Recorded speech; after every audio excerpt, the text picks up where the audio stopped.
NDA ने अपना manifesto जारी किया है, क्या कहेंगे? आपने देखा होगा मैनिफेस्टो में क्या क्या है। देखिए, आज हम लोगों ने देखा कि मैनिफेस्टो जो है जारी जैसे किया गया वैसे ही ख़त्म भी होगी। यानी 30 सेकंड के अंदर जो है इनकी घोषणा पत्र का जो कार्यक्रम था वो ख़त्म हो गया है। आदरणीय मुख्यमंत्री जी को तो पता ही नहीं होगा कि उस घोषणा पत्र में क्या है, शायद उनको बोलने ना दिया जाए, इसलिए जो है जल्द से जल्द जो है ये ख़त्म कर लिया गया।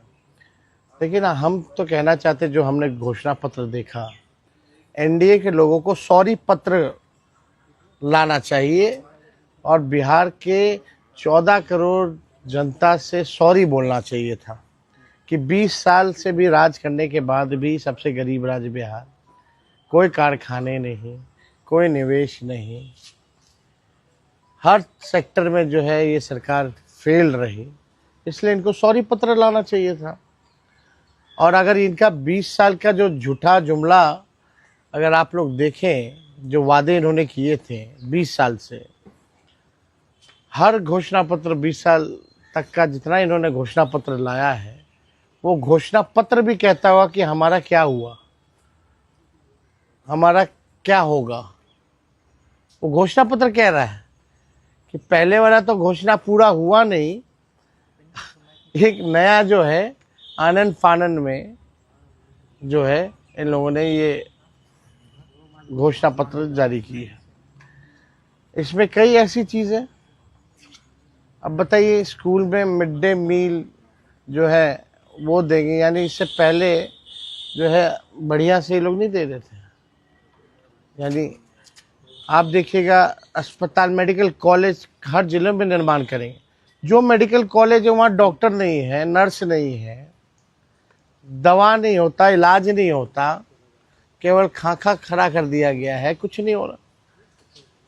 तो उस हिसाब से अगर आप देखें तो इन लोगों को सॉरी पत्र ला करके इन लोगों को माफ़ी, बिहार 14 करोड़ बिहार की जनता से माफ़ी मांगनी चाहिए।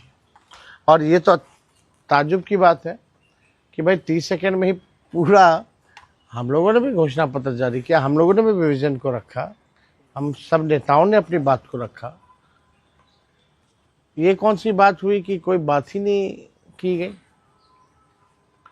तो बड़ा अजब और गजब का आज का इनका घोषणा पत्र का समारोह जो था वो देखने को मिला। केजी से पीजी तक पढ़ाई और रोजगार की बात, महिलाओं को लेकर लखपति, तो ये मतलब आप देखिएगा जो भी बातें हैं, हर जिले में फैक्ट्री, भाई 20 साल से क्यों नहीं लगा रहे थे फैक्ट्री।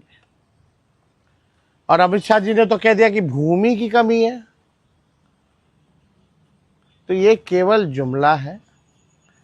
बिहार की जनता इनके चाल और चरित्र को पहचान चुकी है। इस बार करारा जवाब बिहार की जनता देगी। महागठबंधन की सरकार बनेगी और बिहार के लोग बेरोजगारी को ख़त्म करना चाहते हैं। इन लोगों ने इतना बेरोजगारी, महंगाई, गरीबी बढ़ा दी। आप देखिएगा 94 लाख ऐसे परिवार, गरीब परिवार का, उनका क्या है इसमें? उनको कैसे मुख्य धारा में लाएंगे, आर्थिक न्याय उनके साथ कैसे करेंगे? कोई बात नहीं, कोई जिक्र नहीं। आपने सरकारी नौकरी जो कहा उसको भी कॉपी कर आप बोलते हैं नकलची है। नकल तो कर ही रही, हर एक चीज का नकल कर दिया।